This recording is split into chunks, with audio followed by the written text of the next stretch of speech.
Good morning दोस्तों।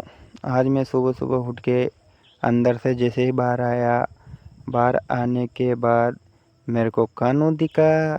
कानू दिखने के बाद कानू मेरे से बाटी मांग रहा था। मैंने बोल दिया बेटा अभी तो बाटी नहीं बनाई, अब तो अभी बाटी करने में तो खाऊंगा। मैंने कहा बेटा बाटी नहीं है।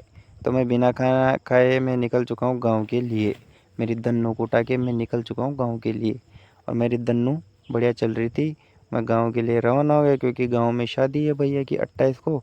तो मेरे को आज जाना ज़रूरी था क्योंकि और भी काम थे गांव में। तो मैं गांव के लिए निकल चुका हूँ। निकलने के बाद फिर मैं रास्ते में आया। आने के बाद मेरे को वहाँ गांव का नदी परवन नदी पड़ती है हमारे गांव के वहाँ बीच में। तो गांव का नदी पर परवन नदी पर जंदू बाबा का मंदिर है। बहुत ही ज़्यादा फेमस मंदिर है। ये बीज नदी पर बना हुआ मंदिर है। देखना आप, ये देखो ये बना हुआ है बीच नदी पर मंदिर। बहुत ही बढ़िया शानदार मंदिर है। बहुत ही अच्छे अच्छे काम होते हैं यहाँ। बोलते हैं कि एक बाला भी इधर से उधर नहीं होता, कितनी भी ज़्यादा बाढ़ आ जाए फिर भी एक भी नहीं होता। फिर मैं आ गया हूँ मेरे गांव में।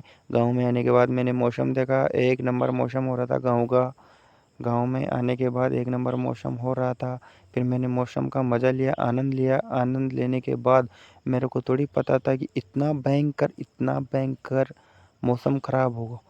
फिर मैंने देखा हमारे गांव के पीछे नदी है, वही परवन नदी। देखने के बाद ये देखो दोस्तों, हमारे गांव के पीछे नदी है। नदी देखने के बाद इतना भयंकर तूफान आया, मेरे को कुछ नहीं दिखा। मैं तो हालत ख़राब हो गई मेरी की तूफान में। बहुत ज़्यादा हालत ख़राब हो गई मेरी तूफान में। तूफान मैंने छिपने की बहुत कोशिश की पर मेरे को छिपने की जगह नहीं मिली दोस्तों। फिर मैं छिपने की जगह ढूंढ रहा था, मेरे को